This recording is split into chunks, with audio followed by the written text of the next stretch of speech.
He paid $10 for a crate at auction. Inside was a crying girl and his dead wife's locket. The August sun hung over Millerville like a judge waiting to pass sentence. Heat shimmers danced off the dusty ground where broken furniture, rusted tools, and forgotten memories sat in neat rows, waiting for strangers to carry them away. Samuel Hayes stood at the edge of the crowd with his hat pulled low, watching other people's lives get sold off piece by piece. He had no business being here. The $10 in his pocket was meant for seed corn, not foolishness. But something had pulled him from his empty ranch house that morning, some restless feeling that wouldn't let him sit still. Maybe it was the silence that had grown too heavy in the 3 years since Sarah died. Maybe it was the way the wind through his cabin sounded like whispers he couldn't quite understand. The auctioneer's voice cut through the morning air like a rusty saw. "Next item, folks. Got ourselves a wooden crate here. Don't know what's inside, but it's sealed tight. Could be anything. Could be nothing. Who'll start the bidding?" Samuel found himself looking at a pine box about the size of a coffin for a small animal. It sat apart from the other items, weathered gray by sun and rain. Iron bands held it shut, and there was something about the way it sat there, patient and waiting, that made his chest tight. $2, called out Mrs. Henderson from the general store. She bought everything at these auctions, hoping to find treasures to sell in her shop. "4," said a voice Samuel didn't recognize. The bidding went back and forth, but Samuel barely heard it. His eyes stayed fixed on that box. Something about it reminded him of the chest, where Sarah had kept her wedding dress, her mother's dishes, all the things that mattered to a woman building a life on the frontier. He had burned that chest after the funeral, unable to bear the sight of it sitting empty in their bedroom. $8, Mrs. Henderson called out, sounding less sure now. Samuel's hand went up without his mind telling it to. $10. The crowd turned to stare at him. Samuel Hayes never bid on anything at auctions. Most people figured he didn't have money to spare, and they were mostly right. But something about that box called to him like a voice from across a canyon. $10 from Mr. Hayes, the auctioneer said, surprise clear in his voice. Anyone else? Going once, going twice, sold to Samuel Hayes for $10. Samuel walked forward on legs that felt like they belonged to someone else. The $10 bill left his fingers like a piece of his soul. He lifted the box, surprised by how heavy it was, and carried it to his wagon without looking back at the curious faces watching him. The drive home took an hour through country that had once seemed beautiful, but now just looked empty. Rolling hills covered in brown grass stretched away under a sky too blue for how empty the world felt. His horse knew the way without being told, leaving Samuel free to wonder what foolishness had possessed him to spend his last $10 on a box that might hold nothing but old newspapers and broken dreams. He set the box in the shade of his barn and stared at it for a long time. The iron bands were old but strong.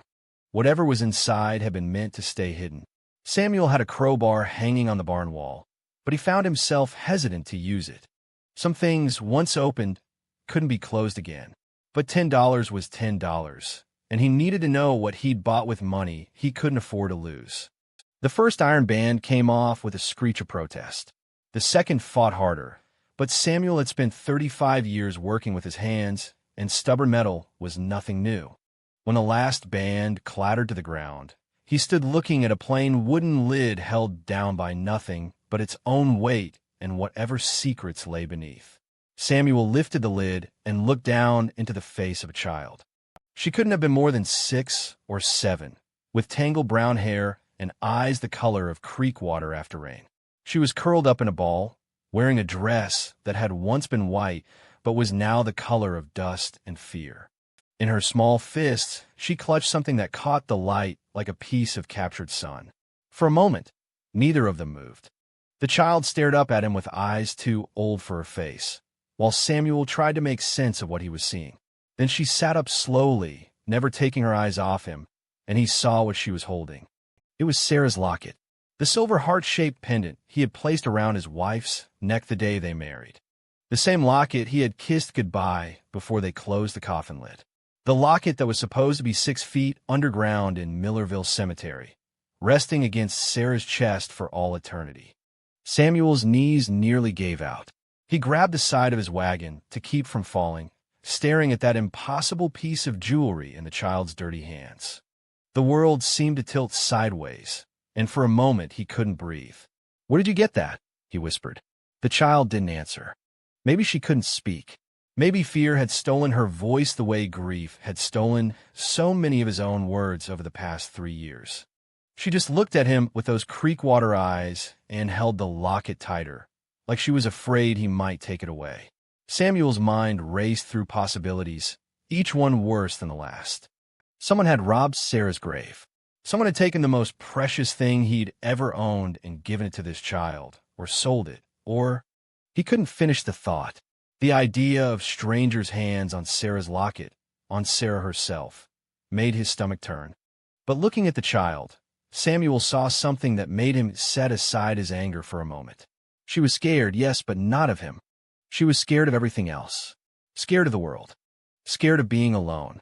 He recognized that fear because he'd been living with it every day since Sarah died.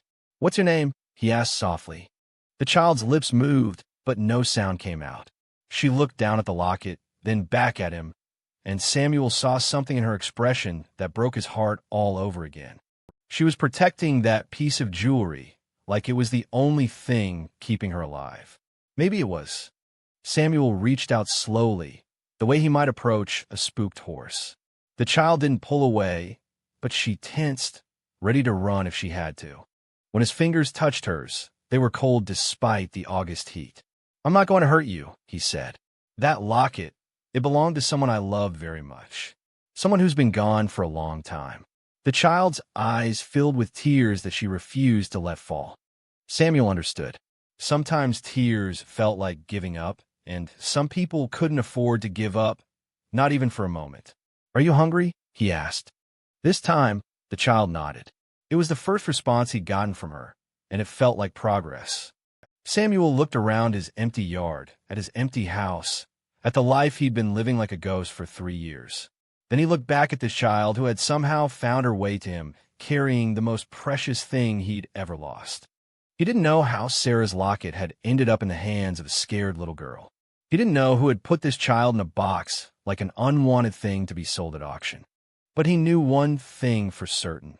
Whatever had brought them together in this dusty yard, under this merciless sun, was bigger than coincidence. And maybe, just maybe, it was exactly what they both needed to find their way back to being human again. The child climbed out of the wooden crate like she was emerging from her own grave. Her bare feet touched the dusty ground with the careful steps of someone who had learned not to trust solid earth.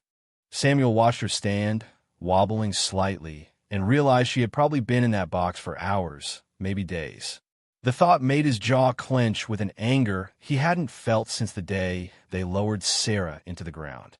She was smaller than he'd first thought, all sharp angles and hollow spaces where a growing child should have had soft curves.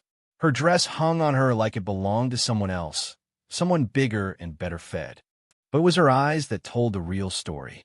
They moved constantly, watching everything, ready to run at the first sign of danger. Samuel had seen that look before in wild animals that had been hurt too many times to trust anything or anyone. "Can you walk?" he asked gently. The child nodded, but when she took a step forward, Samuel saw her wince. Her feet were cut and bruised, probably from walking over rough ground without shoes. He wanted to pick her up, carry her to the house, but something told him that would frighten her more than help her. Instead, he walked slowly toward his cabin, glancing back to make sure she was following. She stayed about 10 feet behind him, close enough to keep him in sight, but far enough to run if she needed to. Sarah's locket caught the afternoon light in her small fist, sending sparkles across the dusty yard like tiny stars falling to earth. Each flash of that silver heart felt like a knife in Samuel's chest. He had chosen that locket for Sarah on their wedding day, spent 3 months' wages on it, because she deserved something beautiful in a world that was mostly harsh and unforgiving. He had clasped it around her neck with hands that shook from love and nervousness, and she had worn it every day until the fever took her. The fever that came in the winter of 1881, when the snow fell too deep and the doctor couldn't make it out from town. Samuel had held her hand while she burned up from the inside, whispering promises he couldn't keep about how everything would be fine. The locket had been the last thing he touched before they closed the coffin, a final goodbye to the woman who had made his empty life full of meaning. Now, it was in the hands of a child who looked like she hadn't known a moment of safety in her short life. The cabin door creaked as Samuel pushed it open. The sound seemed loud in the evening quiet, and he saw the child flinch. Everything made her jump. Shadows, sudden movements, even kindness seemed to startle her, like she'd forgotten such a thing existed. Samuel's house had been a home once, when Sarah was alive, to fill it with cooking smells and laughter and 1,000 small sounds that made a place feel lived in. Now it was just 4 walls and a roof, clean enough but empty in ways that went deeper than furniture or decoration. He had stopped really living here the day Sarah died. Now he just existed here, like a ghost haunting his own life. The child stood in the doorway, not coming in but not running away either. Samuel lit the oil lamp on his kitchen table, and warm yellow light pushed back the shadows. In the gentle glow, he could see her more clearly. She was younger than he'd first thought, maybe 5 instead of 6 or 7. But her eyes held the weight of someone much older, someone who had seen things no child should ever have to see. "Are you thirsty?" Samuel asked. She nodded, quick and small, like she was afraid to ask for too much. Samuel pumped water into a tin cup and set it on the table. The child approached slowly, never taking her eyes off him, ready to bolt at the first wrong move. When she reached the cup, she drank like someone who had been walking through desert for days. Water ran down her chin, but she didn't stop until the cup was empty. "More," Samuel offered. Another quick nod. This time she drank slower, but Samuel could see her fighting the urge to gulp it down. How long had she been without proper food and water? How long had she been afraid? While she drank, Samuel studied her face in the lamplight. There was something familiar about her features, something that nagged at the back of his mind like a half-remembered dream. The shape of her eyes, maybe, or the way her hair curled at the ends despite being tangled and dirty. "I'm going to make some food," he said quietly. "You can sit if you want." The child remained standing, but she moved closer to the table. Progress, Samuel thought. Small steps. He had beans and salt pork, basic fare that would fill an empty belly. As he worked at the stove, he found himself talking to fill the silence. Not asking questions that might frighten her, just letting her hear his voice, letting her know his intentions. "I haven't cooked for anyone but myself in a long time," he said, stirring the beans. "My wife, Sarah, she was the cook in this house. Could make a feast out of nothing but beans and hope. I never learned her way with food, but I can make something that won't poison you." The child's eyes followed his every movement. When he reached for the salt, she tensed. When he turned to check the fire, she took a half step toward the door. But she didn't run, and Samuel took that as trust, however fragile. The smell of cooking food filled the cabin, and Samuel saw something change in the child's expression. Hunger won out over fear, at least for the moment. Her stomach made a sound loud enough for both of them to hear, and she looked embarrassed, like making noise was somehow wrong. "Nothing to be ashamed of," Samuel said. "Being hungry is natural as breathing. The shame belongs to whoever let you get this hungry in the first place." When the food was ready, Samuel served it in 2 bowls. He set one at the far end of the table, giving the child space, and sat down with his own. She approached the bowl like it might disappear if she moved too fast, then began eating with her hands, too desperate to wait for the spoon Samuel had laid beside the bowl. Watching her eat broke something inside Samuel's chest. She ate like someone who had learned that food might be taken away at any moment, like someone who had gone to sleep hungry more nights than not. But even as she wolfed down the beans, her other hand never let go of Sarah's locket. "That necklace," Samuel said carefully, not wanting to frighten her, but needing to know. "Where did you get it?" The child's hand closed tighter around the locket, and her eating slowed. She looked at him with those creek-water eyes, and Samuel saw fear creep back in her expression. "I'm not going to take it from you," he said quickly. I used to know someone who had one just like it." The child's lips moved, forming words that didn't have sound. Samuel leaned forward, trying to read her silent speech. "What are you trying to tell me?" he asked. She pointed at the locket, then at herself, then at Samuel. The meaning was unclear, but Samuel felt something cold settle in his stomach. There's a connection here, something that went beyond coincidence. This child, this locket, this impossible moment when $10 had bought him more than he'd bargained for. Outside, darkness was falling over the prairie like a heavy blanket.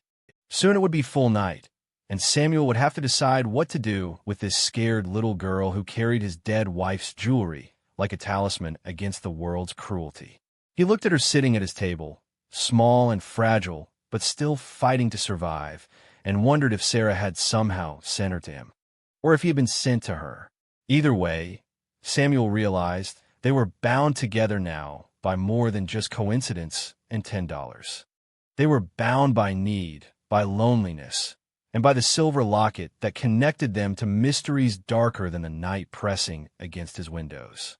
The morning of the 21st day dawned clear and warm, with the kind of September light that made the prairie grass look like spun gold. Samuel stood on his porch watching the child scatter corn for his chickens, and for the first time in 3 years, the silence in his yard didn't feel empty. She had never told him her name. In 3 weeks of living under his roof, she had spoken exactly 7 words. "Thank you," whispered so quietly he almost missed it the night she'd eaten her first full meal. "Water," when she was thirsty. "Cold," when the first autumn chill crept into the cabin. And once, when a hawk circled too close to the chickens she'd grown fond of, she'd pointed up and said, "Mean bird." But silence, Samuel had learned, could carry more meaning than 1,000 spoken words. The way she set the table each morning with careful precision told him she wanted to help. The way she left wildflowers on Sarah's chair told him she understood grief. The way she stayed close when they worked in the garden told him she was learning to trust. And the way she still clutched Sarah's locket every night when she slept told him there were secrets between them still waiting to be shared. Samuel had cleaned her up that first week, heating water in the big washbub behind the cabin while she watched him with wary eyes. When he'd left her alone with soap and clean clothes, she'd emerged looking like a different child entirely. Her hair was light brown with streaks of gold that caught the sun, and without the dirt and fear, her face showed the kind of delicate features that belonged to someone who'd been born to better circumstances. He'd found her clothes in town, trading work for fabric with the seamstress who asked no questions about why a bachelor rancher suddenly needed a child's dress and shoes. Mrs. Patterson had looked curious but kept her thoughts to herself, the way frontier people learned to do when survival depended on minding your own business. The child had taken to ranch life like she'd been born to it. She gathered eggs with gentle hands, fed the chickens without being asked, and helped Samuel tend the small vegetable garden Sarah had planted years ago. She worked quietly beside him in the late summer heat, pulling weeds and picking tomatoes, and Samuel found himself talking to her the way he used to talk to Sarah. "That rooster there, he thinks he's the king of the whole world," he'd say, pointing to the big red bird strutting around the yard. "But really he's just scared of everything. Makes a lot of noise to hide how frightened he is." The child would nod solemnly, like she understood exactly what Samuel meant about fear wearing a loud mask. In the evenings, Samuel had started teaching her letters using Sarah's old Bible. The child learned quickly, tracing words with her finger while Samuel sounded them out. She seemed hungry for knowledge the way she'd been hungry for food, like learning was another kind of nourishment she'd been denied. But it was the small moments that meant the most. The way she brought him water without being asked when they worked in the heat. The way she sat quietly beside him on the porch in the evenings, both of them watching the sun set over the prairie. The way she'd taken to humming a tune that Sarah used to sing while she cooked. Samuel had begun to think of her as his daughter. Not by blood, not by law, but by choice and circumstance and the strange mercy that sometimes brought broken people together so they could heal. That's why his heart nearly stopped when he saw Sheriff Morrison riding up the dusty path to his cabin. Samuel was mending fence when he spotted the familiar figure on horseback.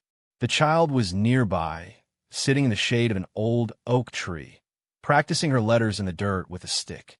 When she saw the sheriff approaching, She went still as a rabbit that had caught scent of a coyote. "Morning, Samuel," Sheriff Morrison called out, dismounting near the porch. He was a good man, fair and honest, but he wore his badge seriously. When Tom Morrison came calling in his official capacity, it usually meant trouble. "Tom," Samuel nodded, setting down his wire cutters. "What brings you out this way?"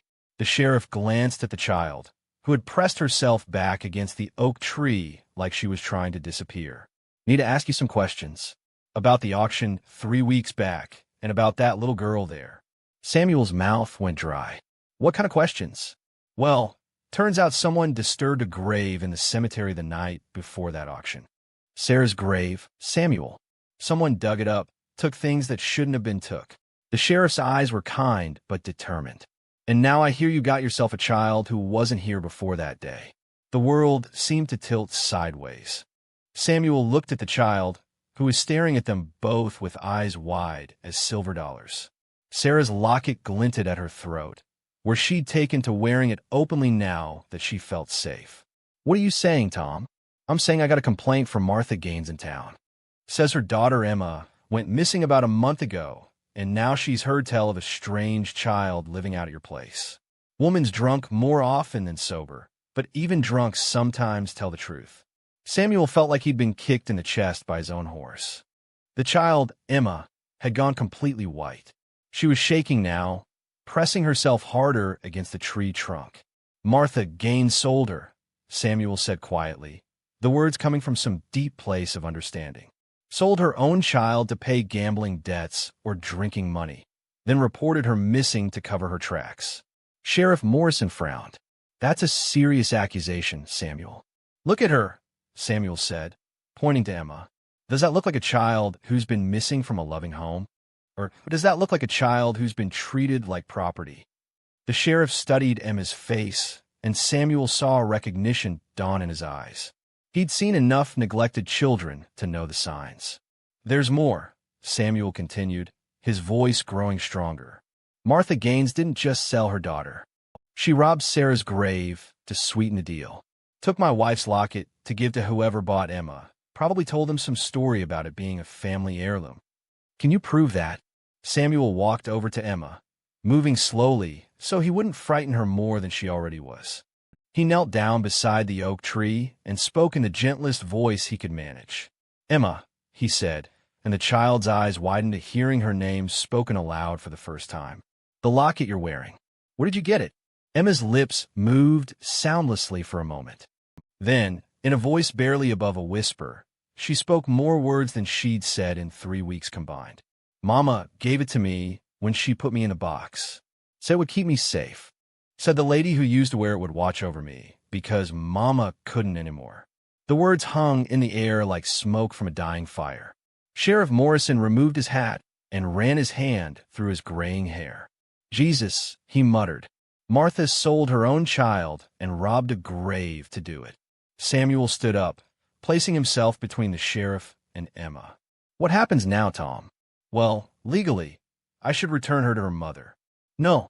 The word came out harder than Samuel intended. "I won't let you take her back to that woman. Emma's been through enough." Sheriff Morrison looked from Samuel to Emma and back again. The child had started crying silently, tears running down her cheeks without making a sound. Even her grief was quiet, like she'd learned that loud sorrow brought punishment.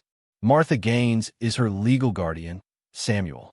"I can't just—" "Then make me her legal guardian," Samuel interrupted. "There must be some way." "Abandonment. Neglect. Hell, Tom, the woman sold her child like she was livestock." The sheriff was quiet for a long time, watching Emma cry her silent tears in the shade of the oak tree. Finally, he sighed and put his hat back on. "I never saw any disturbed grave," he said slowly. "Cemetery's been peaceful as always. And far as I know, Martha Gaines never had any children. Woman drinks so much she probably just imagined having a daughter." Samuel stared at him. "Tom, but if some good-hearted soul happened to find an orphan child and wanted to give her a proper home, well, that would be a Christian kindness. Especially if that soul happened to be someone I trusted, someone who'd lost his own family and might understand what it means to love a child that needs loving. Relief flooded through Samuel like cool water after a drought. Emma stopped crying and looked between the two men with something that might have been hope. Of course, there'd be papers to file, Sheriff Morrison continued. Legal adoption takes time and money. But in the meantime, no law against a man caring for a child who needs caring for. Samuel walked over to Emma and held out his hand. After a moment's hesitation, she took it, standing up to face whatever came next. "What do you say, Emma?" Samuel asked quietly. "Want to stay here with me? Help me take care of the chickens and learn more words and maybe teach an old man how to be happy again." Emma looked up at him with those creek-water eyes that had seen too much sorrow for someone so young. But for the first time since he'd found her in that wooden crate, Samuel saw something else in her expression. He saw the possibility of joy. Standing in his dusty yard with the law and the past pressing down on them both, Samuel understood that some families weren't born.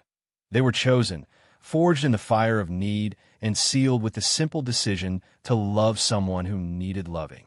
The ghosts of what might have been would always haunt them both, but maybe that was all right. Maybe the dead we choose to remember become the foundation for the life we choose to build. After Sheriff Morrison rode away, raising dust that hung in the still air like questions that would never need answering, Samuel and Emma stood in the yard watching until horse and rider became just a speck on the horizon.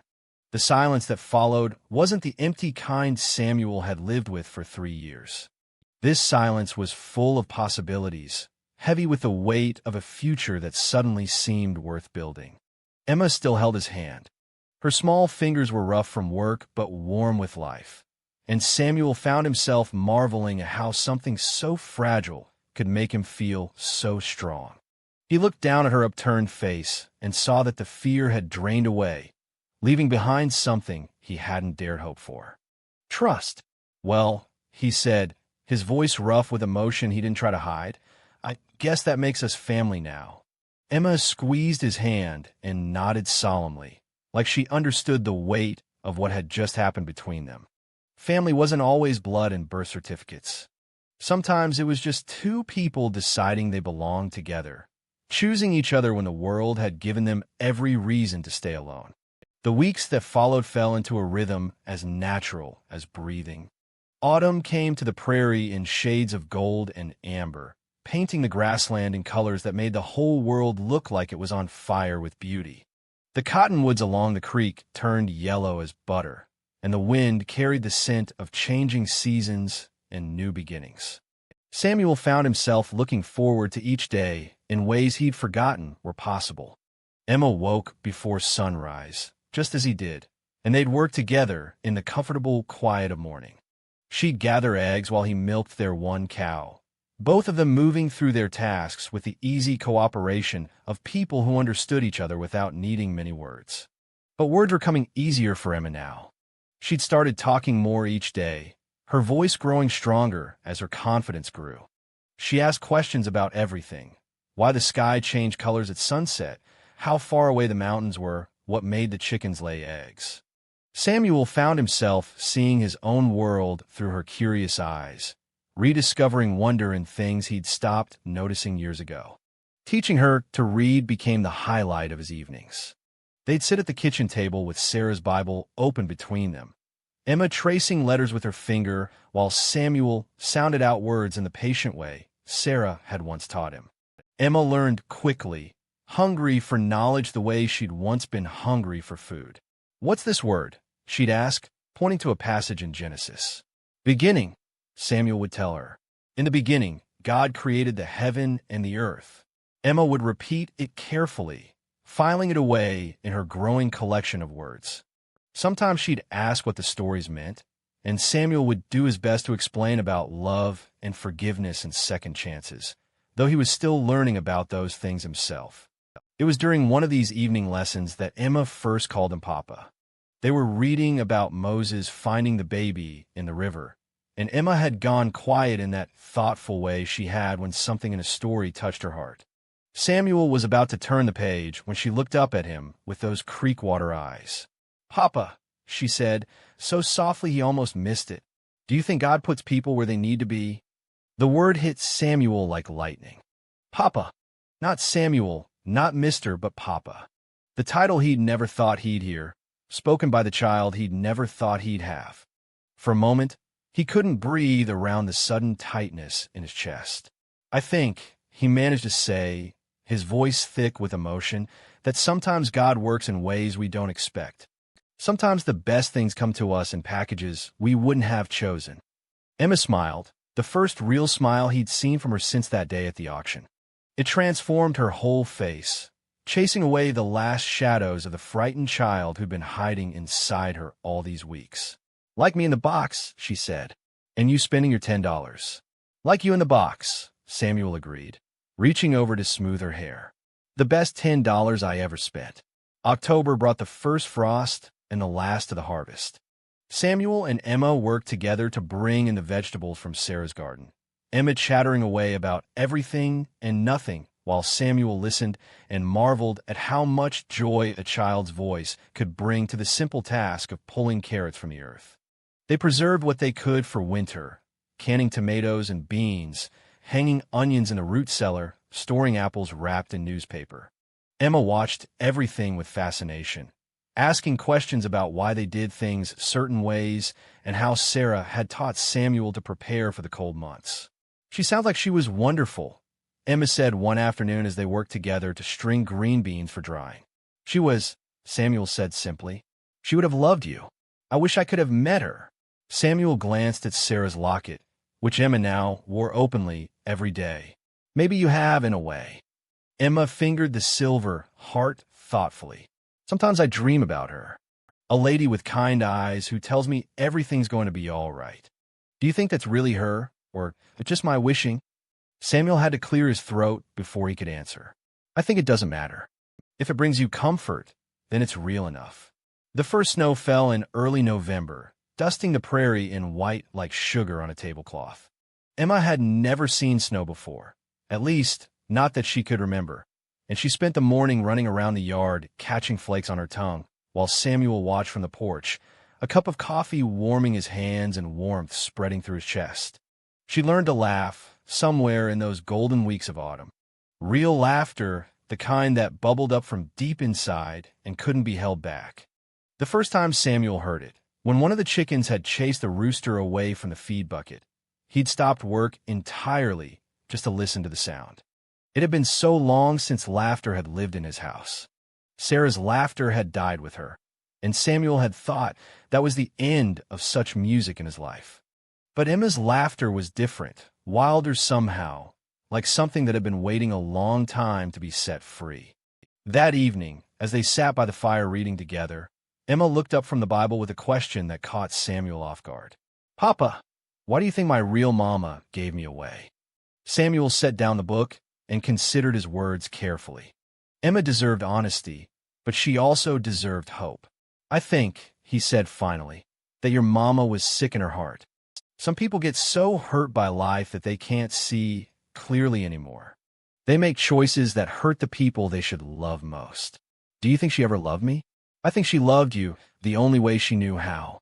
When she put that locket around your neck, she was trying to give you something precious, something that would keep you safe.